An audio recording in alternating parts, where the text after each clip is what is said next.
At 11:51 p.m., my phone lit up with the truth, sharp and unforgiving, a message from my mom. "We talked about it. You are no longer part of the family. Do not come to any gatherings." No call, no hesitation, just digital exile. Seconds later, my sister. Ivy had reacted to the message with a heart, as if betrayal was a team sport. I didn't cry. I didn't ask why. I just opened my laptop. I pulled up every receipt, every bill, every payment I had made for them. Then I started pressing cancel. By 12:03 a.m., their world began to flicker in the dark. Before I tell you what happened next, tell me where you are listening from so I know I'm not the only person who had to turn off the lights on their family. When the screen went dark, the silence in my apartment felt heavier than the city outside. The hum of the fridge, the soft tick of the wall clock. Everything sounded like a witness. I sat there, my hand still on the keyboard. My heart was steady in a way that scared me. The anger wasn't loud, this time it was clinical. For years, I had been the silent investor in their version of a family. The mortgage that was never late because it was in my name. The car insurance that somehow renewed itself. My account covered every overdue bill, every emergency, every crying phone call that started with, "We just need a little help this month." I had covered it all. I told myself it was love, responsibility, the right thing to do.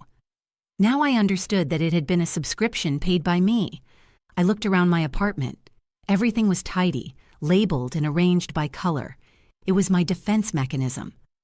After a childhood lived in chaos, I built order from the noise. But that night, the order turned against me. Every carefully filed receipt, every automatic payment felt like a paper trail of my own naivety. I used to think love meant enduring. I thought if I stayed quiet and kept giving, sooner or later they would see I was worth keeping around.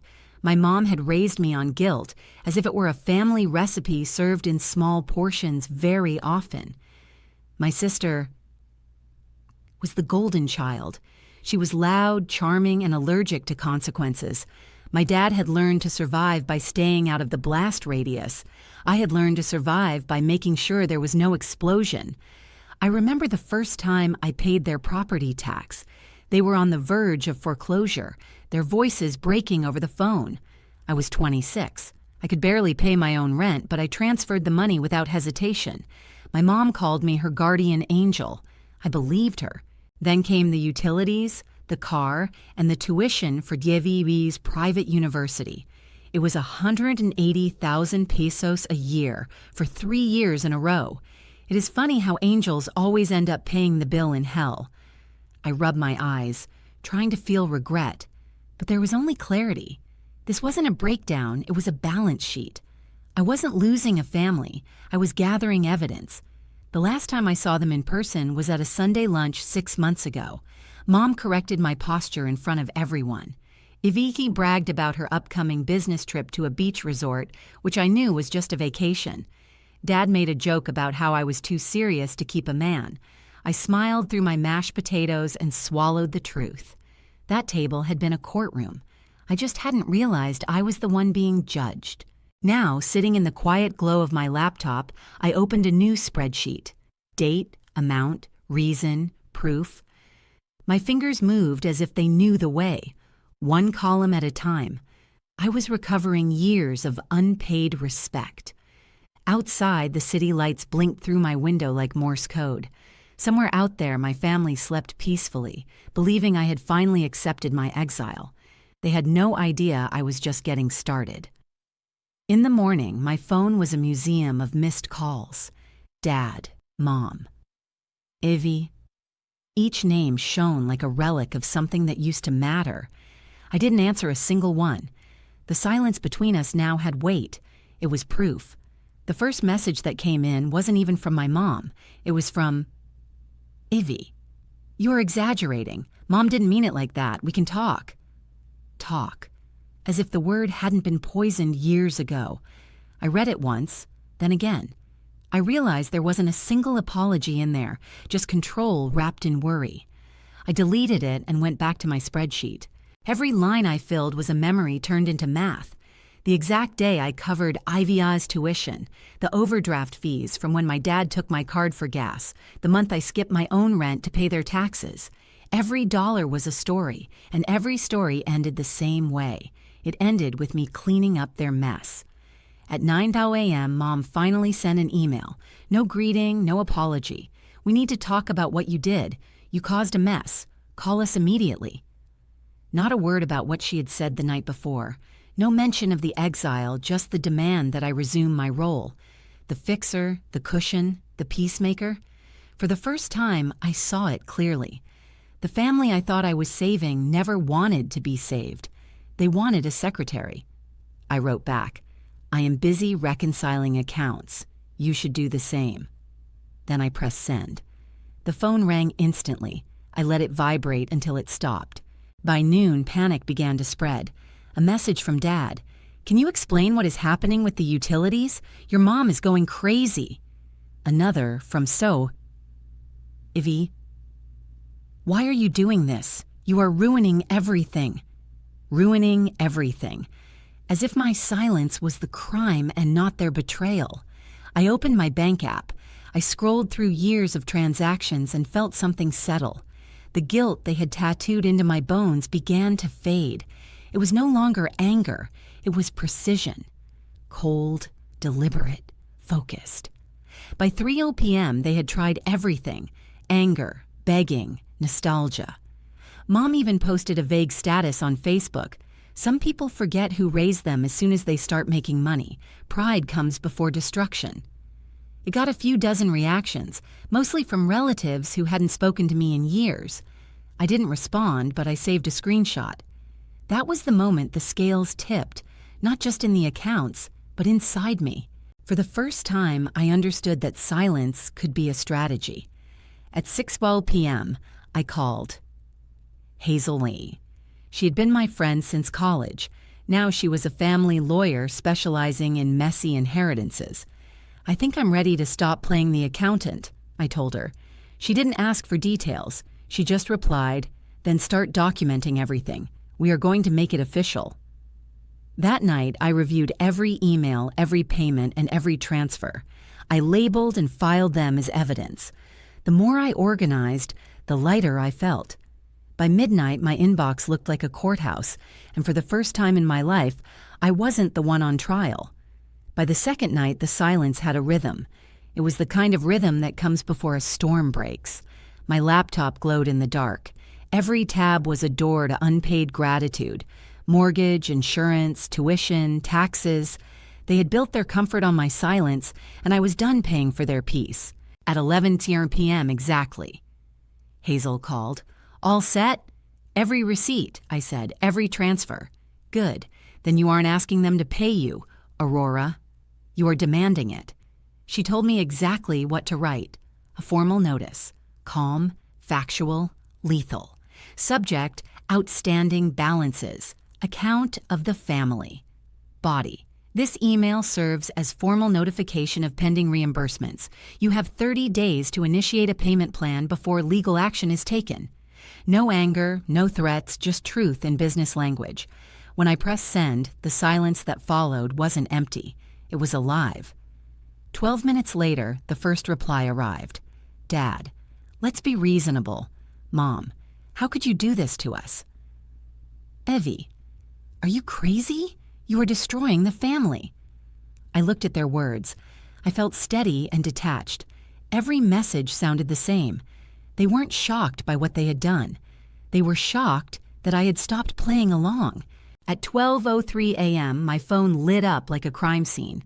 Calls, messages, voice notes. The panic had officially started. "Turn the lights back on," my mom screamed in a voicemail, her voice cracking. "We will fix it tomorrow." But tomorrow had already arrived, and they were the ones in the dark. Hazel's email appeared seconds later. "Perfect. Forward everything to me. Tomorrow morning, we file a demand letter." I leaned back in my chair, watching the cursor blink over my name. Aurora. It hit me how many times I had signed that name to save them on checks, rental contracts, and policies.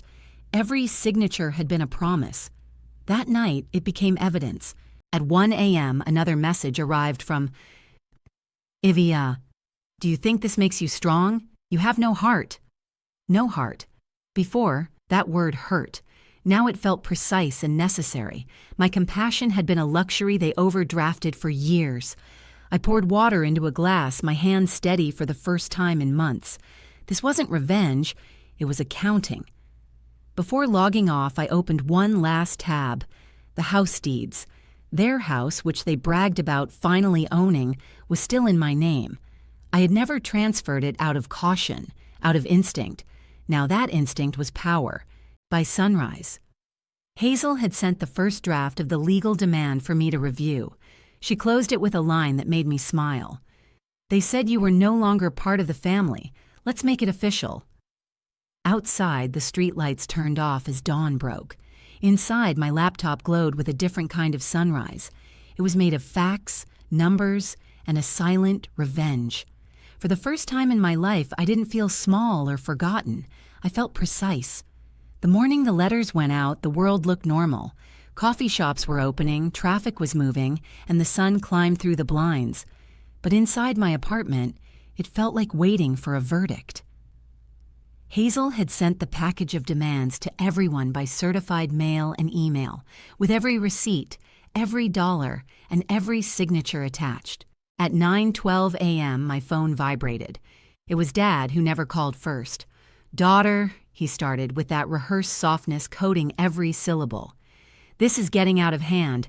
Let's keep this private." I let the silence stretch until it broke. "It is private," I said. "Only now it is documented." He took a sharp breath. "Are you making your mom sick?" "No," I replied with a firm voice. "She got sick on her own. I just stopped paying for the medicine." Click. At noon, my mom's post hit Facebook. It was a wall of self-pity wrapped in verses. "We raised her with love, and now she has turned against her own family for money. Pride comes before destruction." Below it, my Aunt Willow commented, "What disgusting behavior. I would be ashamed." Then, for the first time in years, other names began to appear. Cousins, uncles, people I barely spoke to. "Hey, wasn't she the one who paid for your house when you were about to lose it? Isn't she the one paying the tuition?" The thread opened up. Their version of the story cracked. At 1:46 p.m., an email arrived from C. Hazel Hoynes. Subject, additional findings. Attached was a PDF with screenshots of bank statements. Hazel's note said, "Confirming inheritance withdrawal of 400,000 pesos. Signature does not match. Probable forgery."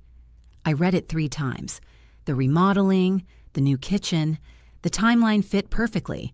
My mom hadn't just emptied my account. She had stolen the investment fund my grandmother left me and signed my name to do it. By evening. Hazel had already requested a suspension order. The court froze their assets before dinner. That night, my parents tried every channel. Emails, messages, voice notes. They repeated the same chorus. It was a misunderstanding. "We will pay you back. Don't destroy the family." The irony made me laugh out loud. At 8:32 p.m., the building buzzer rang. I checked the peephole. It was my mom, eyes red, clutching an envelope. "Aurora," she whispered, "please, we are losing everything. Do something for your sister." "Ivy?" I asked. Her lips trembled. "Is she still your sister?" I opened the door just enough to hand her the paper I already had ready on the table. It was a copy of the eviction notice. Hazel had filed in the morning. "The official one will reach you in 7 days," I said. Her face went pale. "You wouldn't be capable." I already was. She looked at me, searching for the old version of her daughter, the one who fixed, forgave, and financed. That version no longer existed. "Goodbye, Mom," I said, and I closed the door. I didn't watch her leave. I just stood in the silence, breathing in the end of an era. By the next afternoon, the chaos unfolded like clockwork. The utilities were cut. The mortgage notice arrived in their inbox. Hazel Lane. Forwarded confirmations. Deeds secured, eviction approved, family and probate court notified. Then came the online storm. Another post, "My mom is suing us, we are heartbroken parents." This time, the responses weren't sympathetic. My aunt. Violet, quiet and factual, wrote a single line. "Do you mean the error where you forged her signature?" The thread went dead. Hours later, my phone vibrated again. Unknown number, area code from Guadalajara. "This is Violet from the probate law firm," the voice said. "We are handling your late grandmother's estate. We found discrepancies in the beneficiary list." I gripped the edge of the kitchen counter. "Discrepancies?" "Yes, Ms. Beaky Aurora." "It seems your name was crossed out and replaced. The signature doesn't match." The remodeling, the marble countertops, every piece of the puzzle fit. "Thank you," I said. "Please send everything to my lawyer." By midnight. Hazel confirmed she had already filed the complaint for inheritance fraud. Another freeze, another layer of truth. In the following days, the story spread quietly through the family. One by one, relatives started writing to me. Cousins I hadn't seen in years. They borrowed from us too. They never paid anyone back. "You aren't crazy, us Aurora." Every message was like a small lifeboat in a flood I had been drowning in for years. When the official court notification arrived, Hazel called me. "They are going to try to contact you again," she warned. "Do not answer, even if they apologize." She paused. "Especially if they apologize." The next morning, my inbox exploded again. My mom's new tactic was remorse. "We forgive you. Please forgive us." Forgiveness as a bargaining chip, the oldest trick. I forwarded the email to Hazel Mwagigis and archived the conversation. By the end of that week, the house was no longer theirs. The deeds, still in my name, were sold in a matter of days. Hazel transferred the money to my account. Seeing the confirmation line appear didn't feel like revenge. It felt like balance. Ivy tried one last time. One final message. "You won," I wrote back. "No one wins when family becomes a debt." Then I silenced her number forever. That night, the city outside blinked steadily, indifferent. I sat by the window, the same one that used to reflect every sleepless night I spent saving them. Now, it reflected something new. Me, alone, but without burdens. Somewhere out there, they were learning to live without me. For the first time in my life, I didn't feel guilty for allowing it. By the time the court finished closing everything, weeks had passed in a strange, quiet rhythm. Hazel sent me a short email. "Case resolved. Payment agreement signed. Inheritance reversed. You are free." Free. The word felt foreign. Their accounts were frozen, their house sold, and their debts were legally tied to their own names for the first time. The silence that used to haunt me had become peace. I no longer woke up to emergency calls or just one more favor. My mornings were mine again. I bought a small apartment downtown, nothing fancy, just clean walls, light, and no ghosts. Weston. Help me move. He didn't say much. He just handed me a cup of coffee and smiled as if he understood what freedom tasted like. The first night there, I opened my old spreadsheet, the one where I had once noted every peso I spent on them. I stared at the numbers for a long time, and then I pressed delete. Watching it disappear didn't feel like a loss. It felt like liberation. Word spread that my parents were renting a small house on the outskirts of the city. Ivy was working part-time at a place she hated. I felt no satisfaction, only distance. Finally, they were living the life they had built themselves without me holding it up. That night, for the first time in years, I slept straight through to the morning. No guilt, no noise, just the constant quiet hum of a life that finally belonged to me. A month later, I visited my grandmother's grave. I left tulips, her favorite flowers, and whispered, "It is done." The wind felt like a response. Peace is not loud. It is quiet, constant, and earned. If you have ever had to walk away from people who broke you, know this: you are not alone, and you are not cruel for choosing peace. If this story reached you, explore the playlist about family betrayals to hear more real stories like mine. And don't forget to subscribe and turn on the notification bell so you don't miss the next chapter.